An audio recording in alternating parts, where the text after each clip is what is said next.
Houston, we have a podcast. Welcome to the official podcast of the NASA Johnson Space Center, episode 26, Can You Hear Me Now? I'm Gary Jordan, and I'll be your host for the very first episode in 2018. Happy New Year. So on this podcast, this is where we bring in the experts, NASA scientists, engineers, astronauts, flight controllers, all the coolest people. We bring them right here on the show to tell you all the coolest stuff about what you want to know about what's going on here at NASA. So today, we're talking about space communications and communication networks with Bill Foster. He's a ground controller in Mission Control Houston, and we had a great discussion about how space communication works, what it will look like in the future, and why it's so important to make missions successful. So with no further delay, let's go light speed and jump right ahead to our talk with Mr. Bill Foster. Enjoy.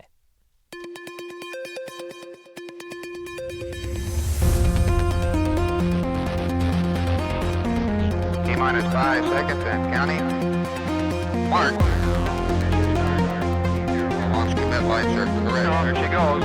Houston, we have a podcast.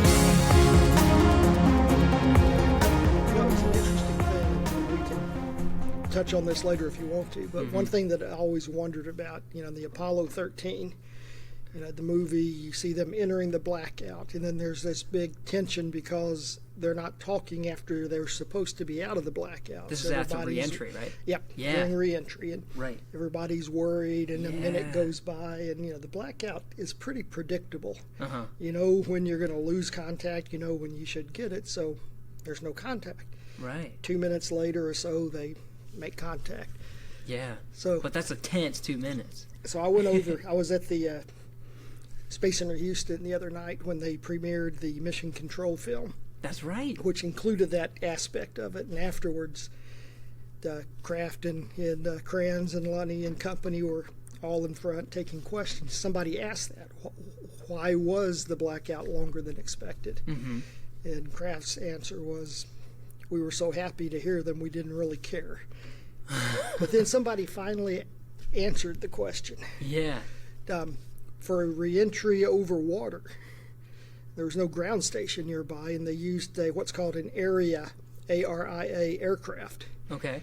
And what they said was probably the areas were always somewhat unreliable in acquiring contact.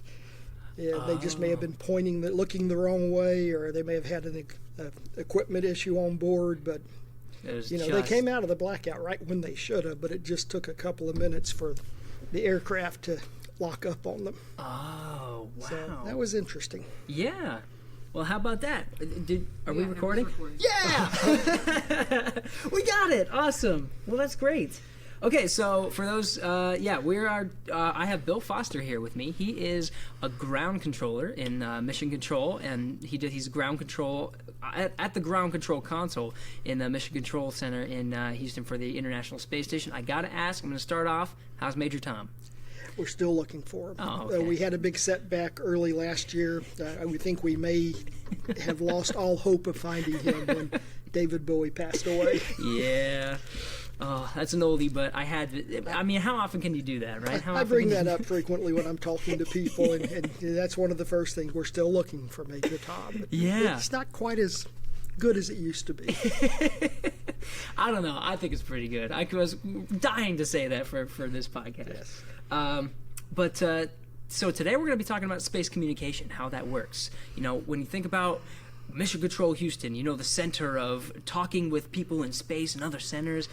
Really, how does that work? That's really the main question and the thing I really want to answer. So, first of all, if you had to describe a ground controller in one or two sentences, what does a ground controller do? Tedros to toilets.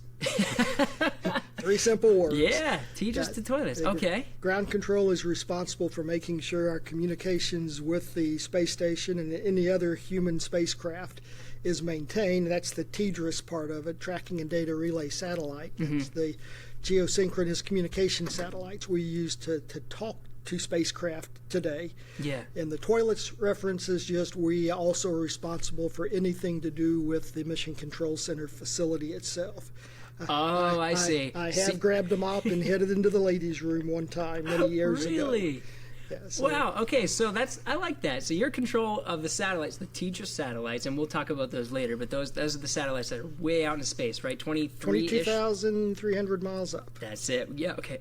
All the way out there, down to the toilets that are right next to you in mission control. Yes. Wow. We coincidentally had a power hit that affected pretty much all of JSC today. Yeah, we just had it here too. Right. Yeah. So that was a big thing in the control center this morning.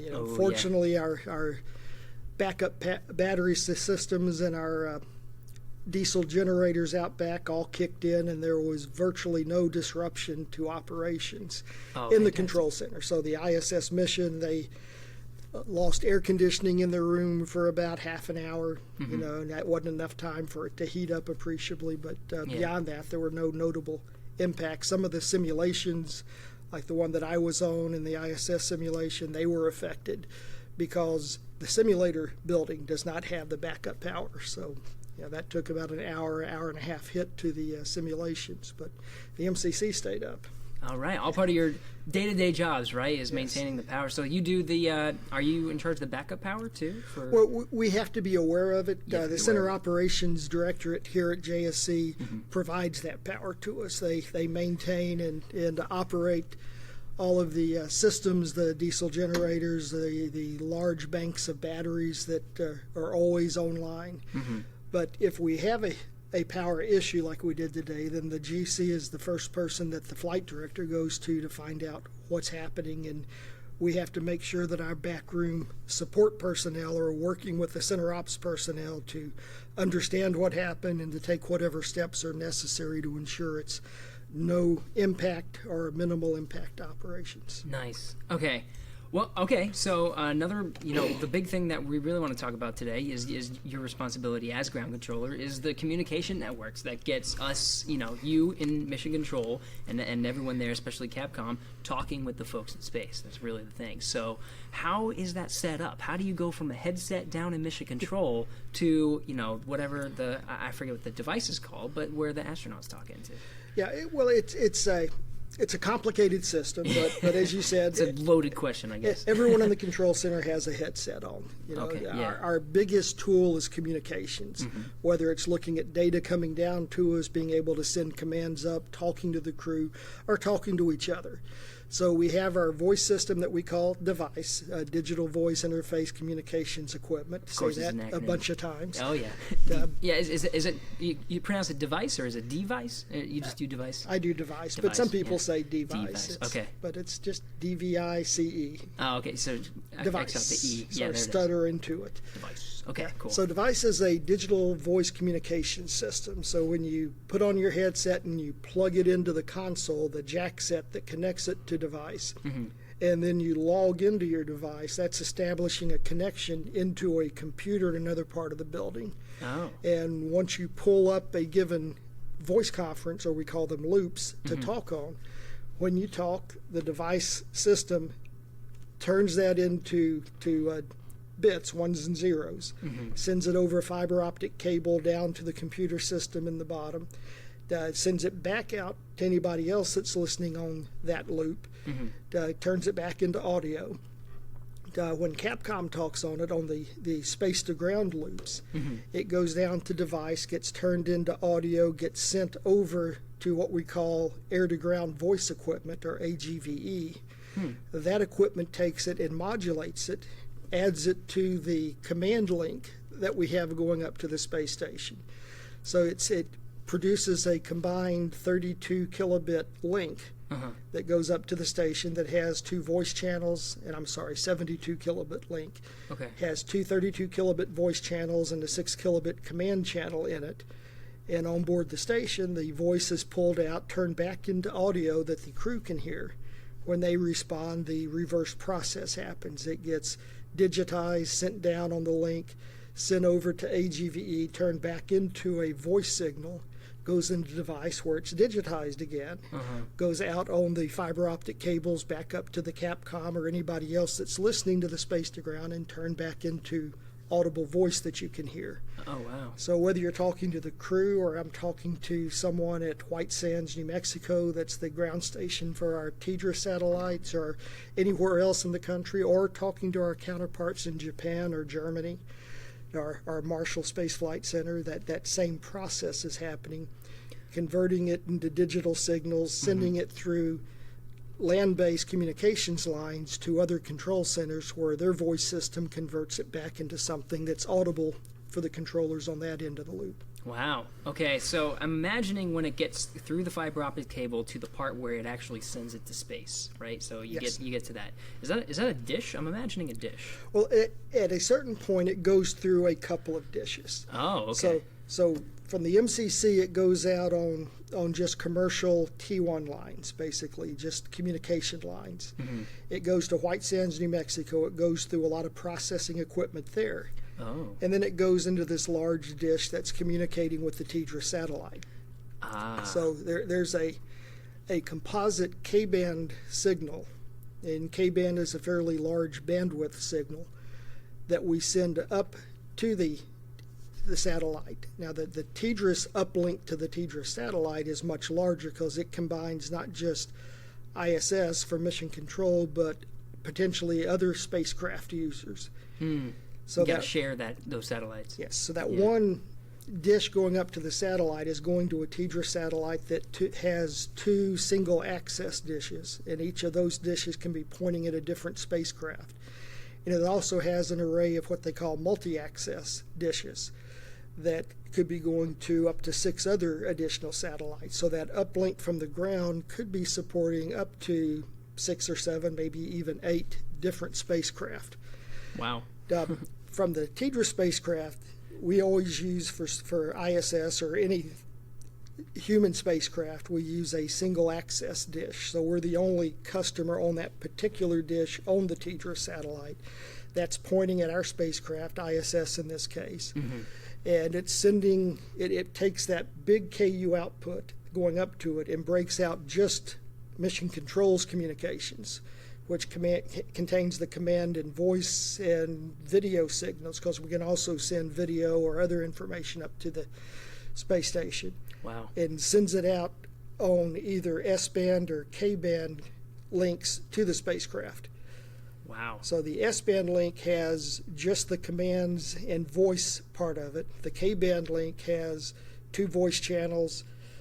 Typically does not have command data, although it could under certain circumstances. But it also has file uplinks, video uplinks. We can send video programming up to the crew. You know, the crew is there for 6 months at a time. Right. They get off work at the end of the day. They can't close the door, go get in their car and drive home. Right. But just like anybody else, it's nice to relax after work. Yeah. So we have the ability to send up sports programming, news programming. Depending on the crew, some of them just want to see video coming up from the control centers, to see the people that are supporting them. Oh, cool. So we have the ability to send programming up to them. They also have a lot of pre-recorded material on board, DVDs, Blu-rays, whatever. They can pick a lot of what they want ahead of time to take up with them. Very cool. So I'm guessing this whole thing, right, of sending information on the S-bands and K-bands all the way to is that instantaneous? All of that is happening like as fast as I can snap my finger, or is it happening a little bit delayed? It's happening at the speed of light. Oh, okay. But consider light travels 186,000 miles per second. When you're going from here to White Sands, that's not that far compared to the speed of light. But now you go from White Sands 22,300 miles up into space. Now you're getting a little bit of distance there, and then 22,300 miles, maybe 100 miles, back down to the orbiting spacecraft. But of course, they're not necessarily directly under TDRS, so it could be a lot further than that. Right. So you just consider it's about a 45,000 mile round trip to get there. Well, now you're talking about a significant fraction of the speed of light, up to a fourth, maybe even a little bit more than a fourth of that. So you are starting talking about in the quarter to half a second delay, particularly if it's round trip. We talk to them and they respond. Well, now you're going 90,000 miles round trip, plus the time it takes for the crew to hear what you're saying and respond to it. So if you're talking to the crew from the ground, and I've only done this once, and I've seen other people that don't do it often do the same thing. You talk, they don't respond in what your mind assumes is a normal response time. So you think they didn't hear you, and you start talking again, and about that time their response is coming in. Yeah. So it's really easy to talk over each other. So the experienced Capcom knows, say what you're going to say, wait, the response will be coming. And Oh, wow. continue that way. That's awesome. I didn't know. I mean, I would have thought it was instantaneous. But when you talk about, the space station is 250 miles above the Earth, that's not that far compared to 23-ish thousand miles correct. for the Yes. for the satellites to go up and down. So. Some recent news is very soon. I forget how many days. Well, at least by the time this comes out, it probably will have already happened. But at the time of this recording, April 13th, it hasn't happened yet. An ultra high definition video. April 26th, link. I think it's April gonna be. 26th, yeah. We saw some words on that today coming up, making sure our ground controllers that'll be on console are ready to support that. But go Yeah. ahead. So does that use the same network? Yes. Oh, and it can support ultra high definition. Yeah, right now the space station can support up to a 25 megabit uplink to the station using K-band. So that's a pretty big pipe. But it Yeah. can support up to 300 megabits downlink. Oh. So that 4K ultra video, high definition video, is going to come through that 300 megabit link down. That same link also supports 6 standard definition video channels down, 2 normal high definition channels down, plus a lot of telemetry data, all the voice that comes down. So we're still not using all of it. Yeah. Wow. However, the purpose of the space station is science, and sending a lot of the science data down does take a lot of bandwidth, and there are plans in work that are going to upgrade that downlink to a 600 megabit capability. Oh, very cool. Yeah, so I talk about videos for science too, or mainly, I guess everything, right? Everything. Yeah, like Yeah. all data and video and audio, everything. So everything in that big pipe coming down. it's got to be a big pipe to support all that stuff. Yes, sir. So let's go back 23,000-ish miles above the Earth to the TDRS satellites. So we keep saying TDRS, but what is that? What is that network? Yeah, the TDRS network was established back in the early part of the shuttle program. Prior to that, and I guess you can take a step back to fully understand it, look back at where we were with Mercury. When the Mercury program came, there was a need to get data from a spacecraft and to communicate to the spacecraft, but nothing existed. And NASA established a manned spaceflight network, putting ground stations around the world. They looked at the orbital track that a spacecraft was going to go on its first few orbits, launching due east from Kennedy Space Center, or at that time Cape Canaveral. And they placed ground stations to cover a lot of that area in Africa and Australia, Bermuda, across the United States. So you had ground stations in Corpus Christi, for instance, in California. So when you launched, the spacecraft would go over those ground stations, and if it was a straight overhead pass, it could last as long as 8 minutes. And during that time, you could communicate with it. But for Mercury, they really didn't have a good way to get the data back to the control center at Cape Canaveral. Oh, because it was just going to the ground stations, right? Right. Not So to the they other... sent people out there, and they had teletype communications between the ground stations and the Mercury control center, where information could be passed back and forth to the people on the ground or the people back there. Well, they knew as we were moving into Gemini and beyond that wasn't going to work. Right. Mission Control in Houston was designed to have a integrated communications network, which became known as the NASA Communications Network, or NASCOM, that would connect all of this together. But you still had the limit that the spacecraft had to be over a ground station. And because of the way they were placed, for 2 or 3 orbits, you could have maybe not quite half of the orbit covered by ground stations, maybe less, but you'd have a lot of that where you couldn't communicate with it.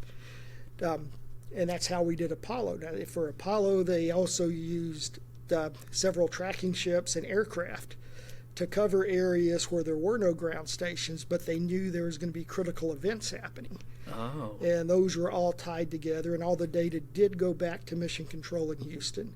So we didn't have to send personnel out to the ground stations for Gemini, Apollo, or beyond. All of that came into the control center. So there were no satellites established at this point, right? All the information from the moon was going to all these different points on the Earth. That's correct. When we landed on the moon, when the first steps on the moon, I believe that was coming to us through Australia, through the Canberra, or which station? It wasn't Canberra, but one of the stations in Australia. Wow. And all being relayed back to us. So, in fact, there was a big controversy, not sure it's ever been completely settled, about what Neil Armstrong actually said when he took his first step on the moon. Was that one small step for man or one small step for a man? Right. And he claims he said a man, but you don't hear it. There's a lot of effort, including someone that had tapes from the Australian ground station in his attic, which probably about 10, 15 years ago were discovered and sent back, and I don't think that still solved the mystery. The assumption was that it came down clearly to Australia, but it was distorted in the transmission back to the control center. Oh. And I don't think we've ever really resolved that. So officially, it's one small step for man. Right. But, oh, wow. How about that? Just a little bit of a... gap bit. there. I remember seeing that just because I was trying to come up with a name for this podcast, and I was looking through like historical quotes and stuff, and I was like, I wonder if I can take like a one small step for man or something like that, and I found a little parenthesis over A because I guess there was this controversy around it. And again, I don't know that it was ever resolved. Wow.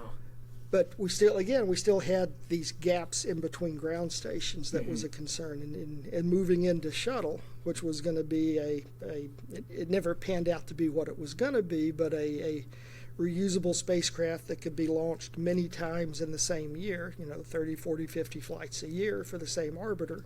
Oh. That would have been nice. Yeah. But communications was going to be even more important, and that's where they were working to the space network. All the ground stations were part of the ground network. There's also a deep space network, and when we went to the moon, we used the deep space network.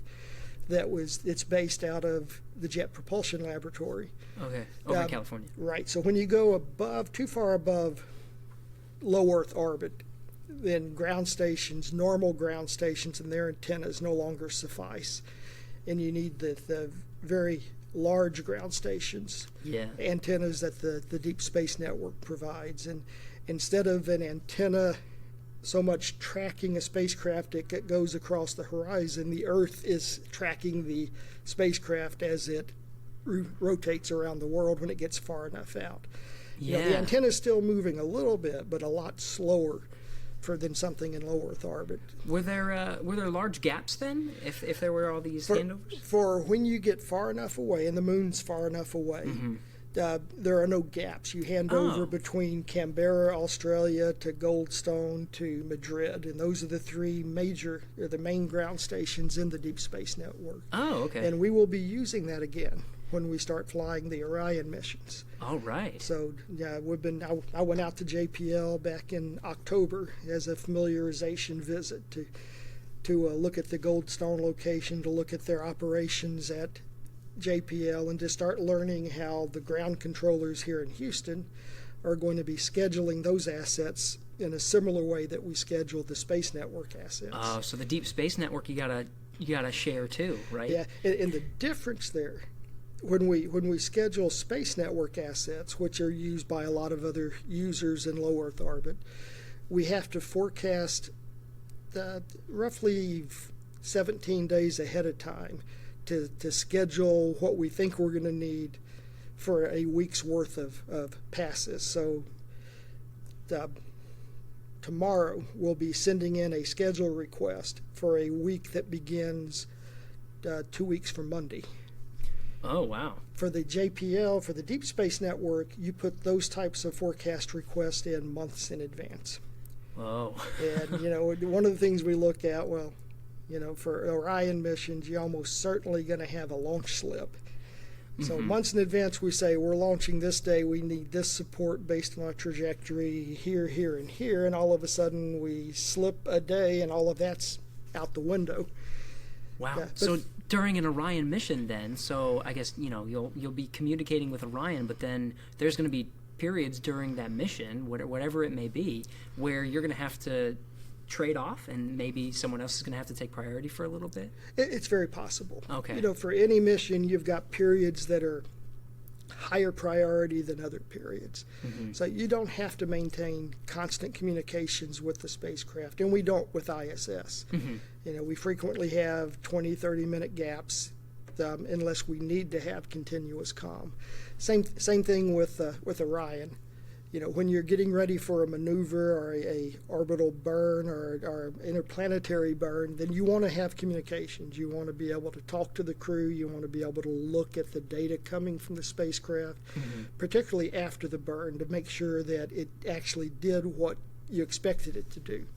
So during those periods, we will have solid communications for as long a period as we need to.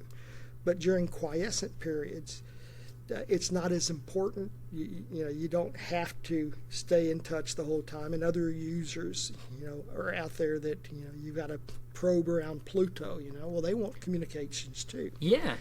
Well, that makes a lot of sense. So I'm thinking, right now I was just reading about Cassini. Cassini's going to start making passes on the inner rings, and then make a controlled entry into Saturn to destroy. Suicide dive. Yeah, a yes. suicide dive, kind of, so it doesn't affect Enceladus or Titan or anything like that, and can cause contamination. So Right. not to be mean, but that's one less spacecraft we have to worry about on the Deep Space Network. Well, and you're right. It's really not a huge issue sharing times. Right. Again, for most of the planetary spacecraft that are out there, it's not that difficult for them to plan months ahead of time. They know when we're going to do this burn in a year and a half. So they can plan when they need that communications. Yeah. Wow.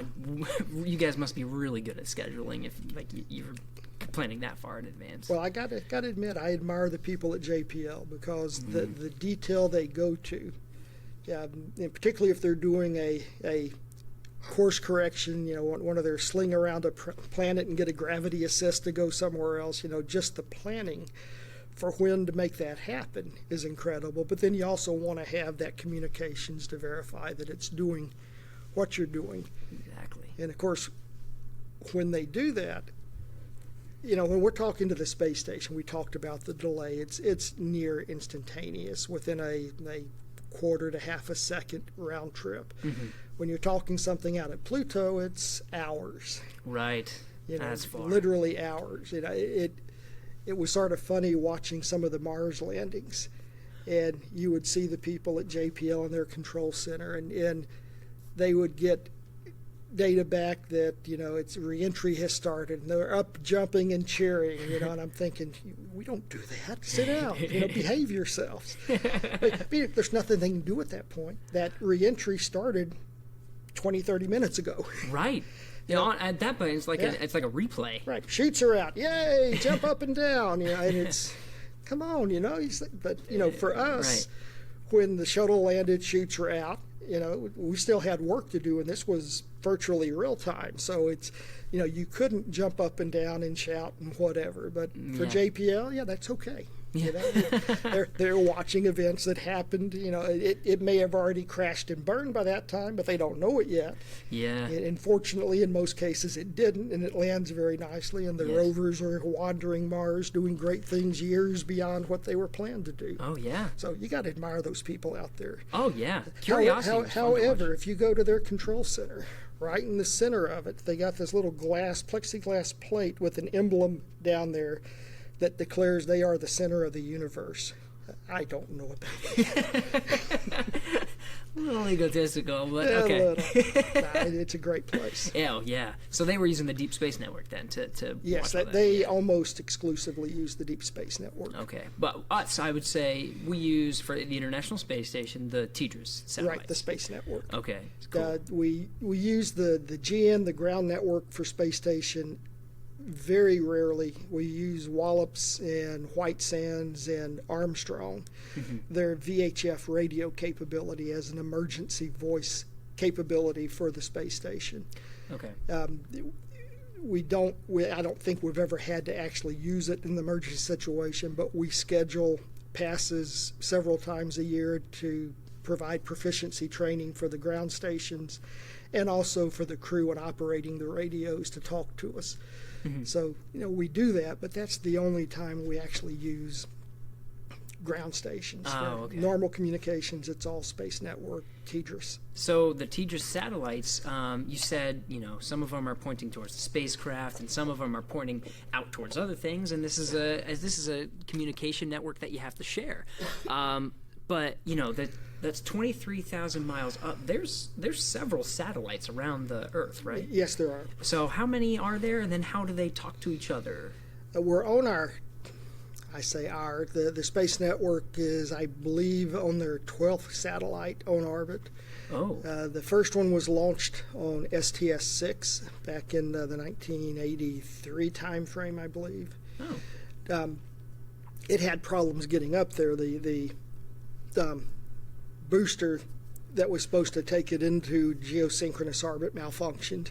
Oh, on the satellite or on the... Yeah, for the TDRS satellite, it had a inertial upper stage booster. Oh, okay. That was attached to it that was going to burn, take it into geosync, then the booster would drop off. Okay. And the burn didn't happen correctly. It ended up in a very elliptical orbit, thousands of miles or below where it should have been. Oh, so I guess it's unreliable at that point, What right? they had to do on that one, because each satellite has a certain amount of fuel on board, propellant, to basically keep it in its orbit or to make slight adjustments if they need to drift it to a different part of the Earth. They had to use a fair amount of that propellant to gently boost it up into the right orbit. Oh. So that reduced its overall lifetime. It's no longer operational, but it did provide great support for many years. Right. So that first one covered the Atlantic Ocean region. Oh, okay. So 23,000 miles up. You get that sliver, and I guess they used all the propellant to get it up there. So you get but almost a third of the Earth. a third of the Earth. Okay, Almost. that's decent. Yeah. So and we use that beginning with STS-8. But before that point, the shuttles were using ground stations just like everything else before, every other spacecraft before that. So, we had the limitations. First orbit, you had a good amount of communications, first 3 orbits, and then you drifted off range of most of the ground stations. You might end up with an 8-minute pass every orbit or every 90 minutes. Wow. So, from a control center standpoint, that gives you a chance for a bit of a break, but we don't want that long of a break. Yeah. We want to stay in touch with them. That's right. 8 minutes is a long break, but So when the first TDRS got up, we then covered a fair part of the of half of the Earth. So starting somewhere over the Pacific to right before the Indian Ocean, you could cover communications. Okay. We later put up the next TDRS.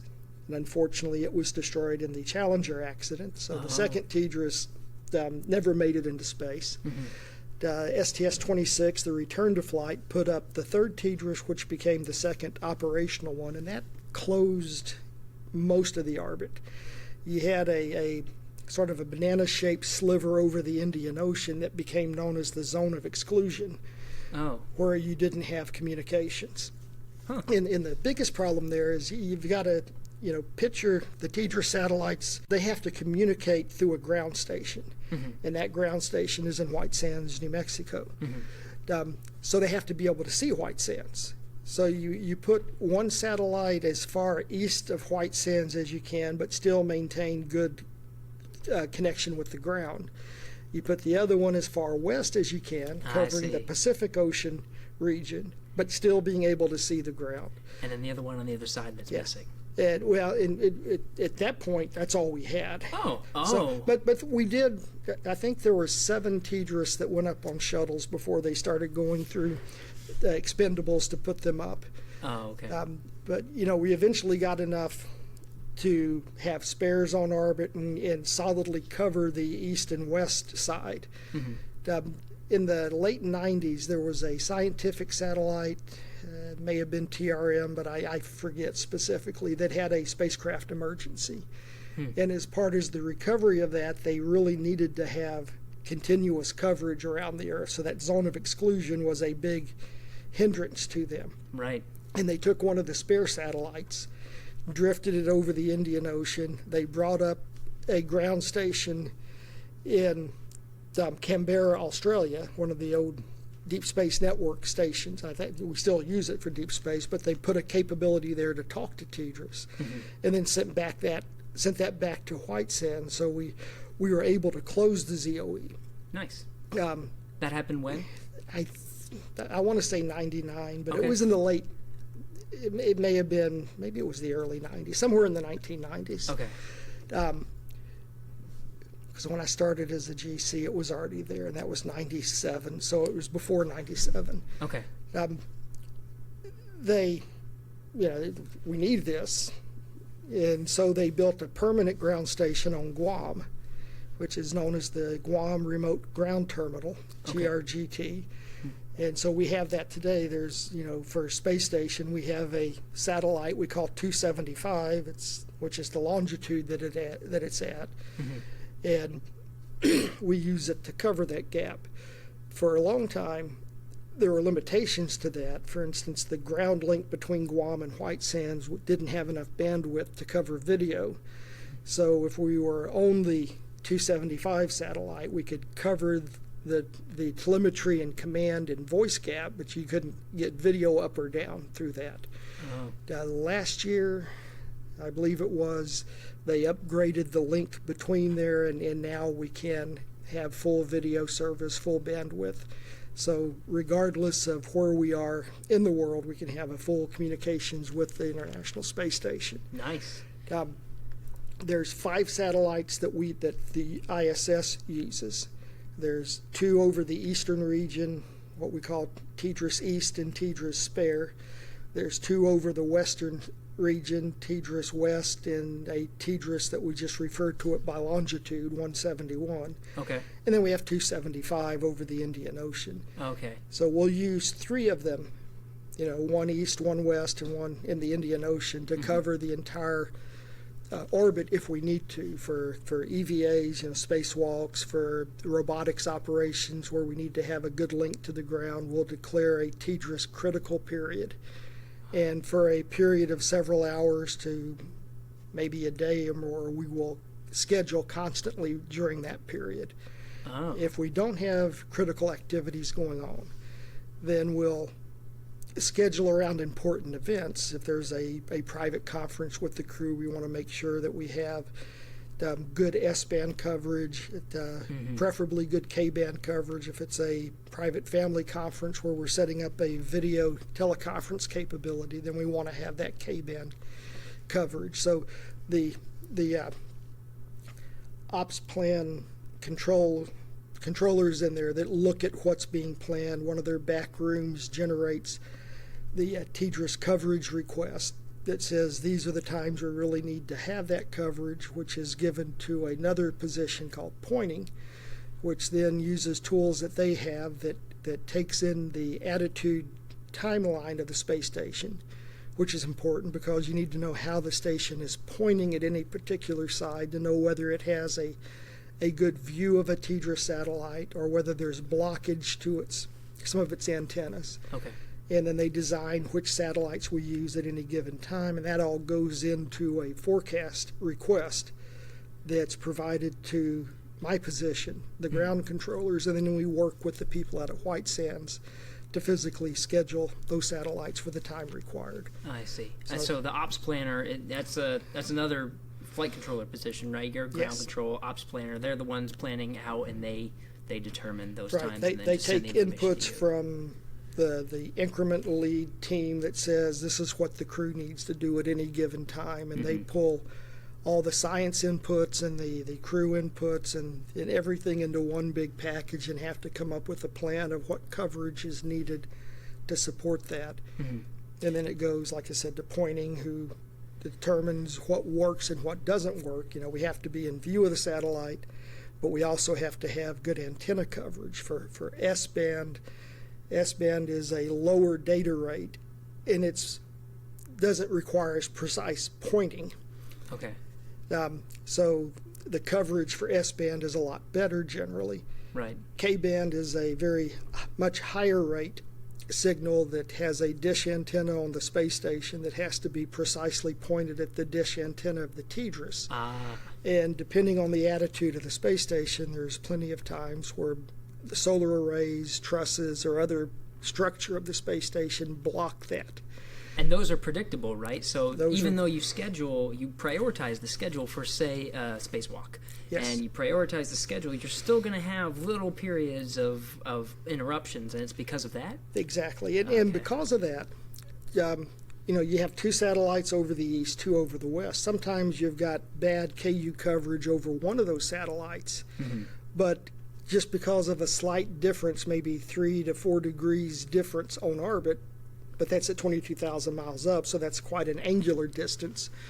You may have better coverage over the others from the other satellites. So pointing will look at their tools and they'll say, well, normally we would use TDRS East to cover this part of the world, but for this particular request or requirement, TDRS Spare is going to provide better coverage.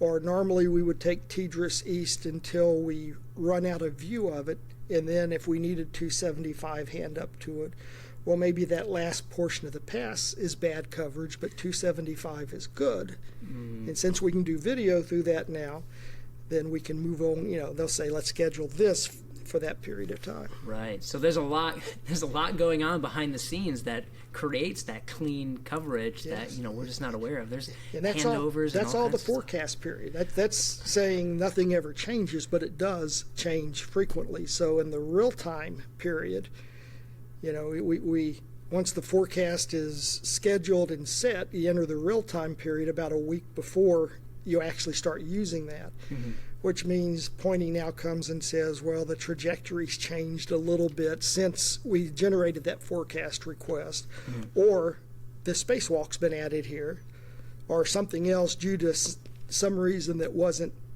predicted ahead of time, and now we need different coverage. So that then comes into a system where they generate what we call a flight note that says, change up our coverage based on this. And the flight director will have to approve that. And then the GC, my position, will go work with White Sands and say, we need to give up this time but get this time. And White Sands may say, well, another user has that time. So what's the priority? Can we bump the other user, or is it a TDRS critical period that's driving that, in which case we probably can bump the other user, because human spaceflight has higher priority in general than scientific spacecraft. I see. But not always. Right. There's but a lot in times of like a spacewalk or something, then I guess that it would kind of trump it. Yes, Okay. it would trump it. Sometimes we have to get the management at Goddard involved to go arbitrate or help us with our request. Oh, you guys got to fight over the. There are times we do, and we can never know who the other users are. Oh. That's their business, not our business. They Right. don't know who we are when we're asking for their time. I see. So the terminology is a higher priority user needs this. In general, who are some of the other folks that use the TDRS satellites? Most of them are like Hubble Space Hubble Telescope. uses TDRS, okay. TRM was a good example. Okay. Different satellites doing Earth sciences, Okay. but Department of Defense also uses them. Oh. And sometimes when you get a higher priority user, they really are a higher priority user, Yeah. and we can tell from the way things are being told to us that we don't need to go fight this battle. We're not going to win. But if we have a spacecraft emergency, that bumps us up to the highest priority user. Totally makes sense. So we're running out of time just a little bit, but I did want to talk about one more thing before I let you go, and Sure. that's I know we're talking about how the International Space Station has near instantaneous, you're saying quarter of a second ish round trip Yep. communication. I know if we go to Mars, when we go to Mars, that's going to take a long time. We're talking about way longer than Yes. just a fraction of a second. Are we training for what that's going to look like? Yes, we are. That certainly is a consideration. We actually began several years ago with an experiment. I think it's been a while since we've done it, but we put delay equipment into one of our space-to-ground channels up to the crew. Oh. And we only one of them though. Okay. And it was a planned experiment with the crew where we would talk from the ground and it would sit on the ground for 10 minutes before being sent up. Okay, yeah. And right. the crew would respond and it would sit on the ground for 10 minutes before being put into our voice system. So you'd have a 20-minute round time delay. Mm-hmm. And they would practice with simple tasks. Mm-hmm. You know, and that's depending on circumstances. You know, a 10-minute or longer one-way trip time is very possible as you head toward Mars. Right. The other day when I was at that mission control film, Dr. Kraft was asked, you know, what the next step for NASA should be, and he says, I don't know why we're going to Mars.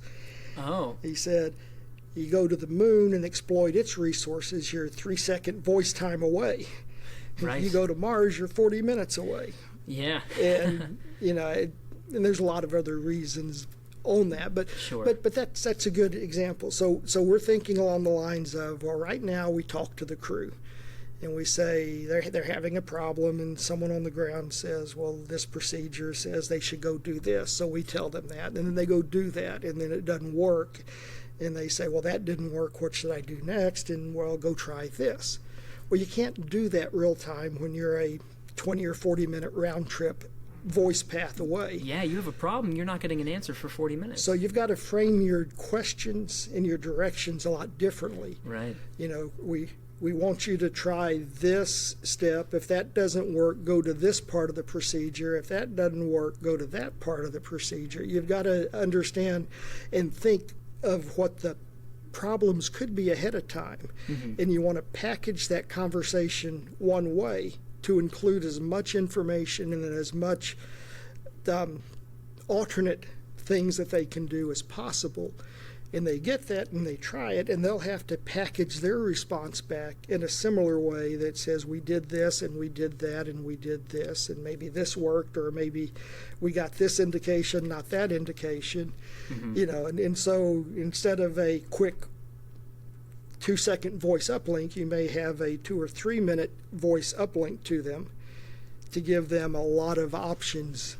They can go work and then respond back. So those types of things are part of the planning process. And and how do we handle this obstacle? We can't beat physics. You know? So how do we work with it to the best of our advantage? Right. So the main thing really you discovered is that talking on Mars is going to be really, really annoying. It will be. But you're coming up with all the right techniques to make But sure we go back to the JPL session, you know. Yeah, when they send back something saying it worked, you can jump up and down and cheer because you know you're not affecting anything real time. Yeah. Very cool. Okay, well, I think that's about all the time we have. Bill, thank you so much for coming and That's my pleasure. And talking about space communication. Learned a lot. I'm sure there's much more to this topic. If there's anything we missed, stay tuned to after the outro music here, and we'll tell you about how to talk to us to see if there's if you have any suggestions for questions or topics that we can answer. So, Bill, thanks again for coming on the show, and hopefully we'll see you next time. You bet. Y'all have a great day. Thanks.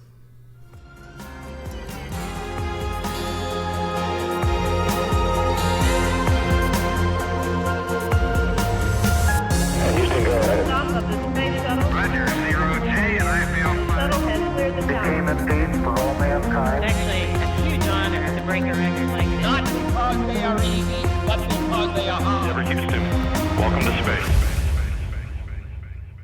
Hey, thanks for sticking around. So today we talk space communication with Bill Foster, and you can learn way more about it if you go on the internet. Great place to go for more information for pretty much everything, including learning about space communication. So I have a website here called deepspace.jpl.nasa.gov, or you can just go and search for DSN Now. That's Deep Space Network Now. It's a really cool website where if you go, you can actually see which satellites are being used for which things in the Deep Space Network. That was one of the main things that Bill and I talked about today.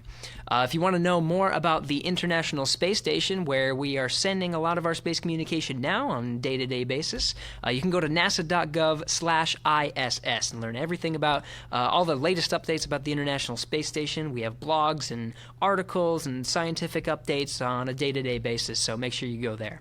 We're also very active on social media for the International Space Station. On Facebook, the title of the page itself is called International Space Station. On Twitter, it's @space_station, and on Instagram, it's @ISS. If you go to any one of those, you can find some great information, but you can also use the hashtag AskNASA on any one of those platforms, and we'll take a look and you can submit an idea for a podcast topic, or maybe you just have a question, and we'll try to address it later on a podcast. Just make sure to mention Houston We Have a Podcast in that hashtag. This podcast was recorded on April 13th, 2017. Thanks to John Stoll, Alex Perryman, and Matt McKenzie for helping with the script. And thanks again for Bill Foster for coming on the show. We'll see you next time.